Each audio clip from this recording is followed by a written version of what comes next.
Good day, dear students. Now I will take off from where I last stopped. So we had looked at how Josh is extremely tired, and at the same time he's extremely calm. He's got these sores in his mouth, and he's extremely thirsty also. But he just says very quietly. He asks for water. He says he's a little thirsty, and we are looking at that part. Let's continue with the last few paragraphs left. We are told that Josh's parents were asleep when an urgent pounding on their motel room door jolted them awake. So they were fast asleep. Probably the parents had also very sadly given up on their child. They thought that they would never find their child, so they were sleeping in their motel room, and suddenly they hear this really loud knock on their door, and they wake up with a shock. Okay, friends burst in yelling, "He's alive!" Terry and Janine Dennis rushed to the small hospital where Josh had been taken. "He'll be fine," the doctor assured them.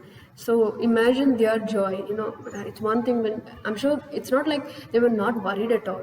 They were worried and they were concerned, but at one point, probably like everybody else, they also gave up on their own son.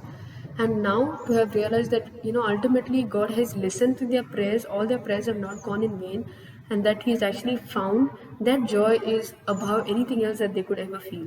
So they rushed to the hospital, and the doctor also told them that don't worry, Josh is fine, he will get all right soon. Then within a month, Josh's feet had healed. So the swelling, and if he had any other injuries also, they are healed. But his ordeal had marked him. Ordeal is this, this sort of a tragic sort of an experience that he's had. Okay, very, it's actually tragic. Okay, so a very bad experience that he has. This ordeal had marked him. Marked him means we are talking about how it has affected him. Okay, so though he is all right, his wounds have healed, something within him has changed, something has affected him. So Josh left here a little boy and came back 5 years older, Janine says. So his mother obviously, they know their children very well. So his mother said that I feel that my son went into the mine like a 10-year-old boy, but now that he has come out, it looks like he's a 15-year-old boy. There is something that has changed about him, about the way he does things, about the way he thinks. Okay, so he's like a 15-year-old boy. He's only 10 years, but he's pretending, or he's behaving like a 15-year-old boy now. So something has changed. This entire experience has affected him in a way. Okay, and then adds Josh, I know that God answered my prayers and sent me a hero, John Skinner. So Josh himself, when he talks about his entire experience, he only says one thing. He says, God answered my prayers. When I was in the mine, I prayed to God, and God answered my prayers, and God sent me a hero, and my hero is John Skinner. Okay, because we looked at it, all the other police officers, all the other rescue team members, they are all also heroes. But we should also consider the fact that they tried their best and they did not succeed. And if John Skinner had not to come to the scene, this boy would never have been found. They would have just shut the mine. Okay, so I remember the question that I had asked you at the start of this chapter. I had asked a few of you when we had that live class. This is the question. See, because this, you tend to wonder whether it is all true what Josh is saying, that God actually answered his prayers and God actually sent John Skinner. Because I have taken you through what happens outside the mine and how John Skinner tried so many times, he did not succeed. But the way this entire thing happens, the timing of it and the people involved, it doesn't just look like luck. It can't be as simple as luck. It is something more than that. And it looks like, at least, that God, intervened here. He himself made sure that John Skinner would enter, that John Skinner entered at the right time, that they would sit down for a drink at the right spot, that Ray Gaiman, who is deaf in one ear, he is the first person to hear the sound. That they actually find that spot where, because it's a very tricky area where Josh gets trapped. So, but they actually find it. It doesn't seem just as simple as luck. there's definitely something more to it. Okay, but at the end of the day, it is up to you to consider and draw your own conclusions as to what you think this entire situation is about. But this is how I would interpret it. Anyway, let's move on. It says here, so, and Josh himself, the boy that was lost and that experienced all the, the pain and the hunger, the cold, and the thirst also. That boy himself also gives all the credit to God. He says that God sent John Skinner. So that is this boy's faith. Okay.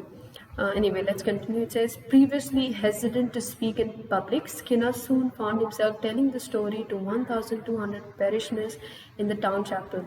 So Skinner, like we had seen earlier, is very introverted, very shy, doesn't talk much.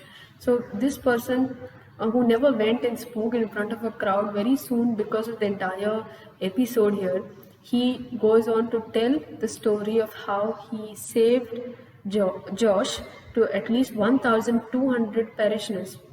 Parishioners are basically people that come to church. Okay, so he is telling it to all of them about what happened and how God helped the situation. So this is what Skinner says. He used to say, if you want to accomplish anything, he said, just keep trying and trying and trying. If you have enough prayers, hope, and faith, things will work out in the end. And I really like this line. Okay, so Skinner, Josh says that you have to have faith in God. That is how Josh interprets the situation. But Skinner says that if you want to accomplish anything, if you want to achieve anything, if you want to get anything, you have to keep trying and trying and trying. Now, Skinner really wanted to get into that mind.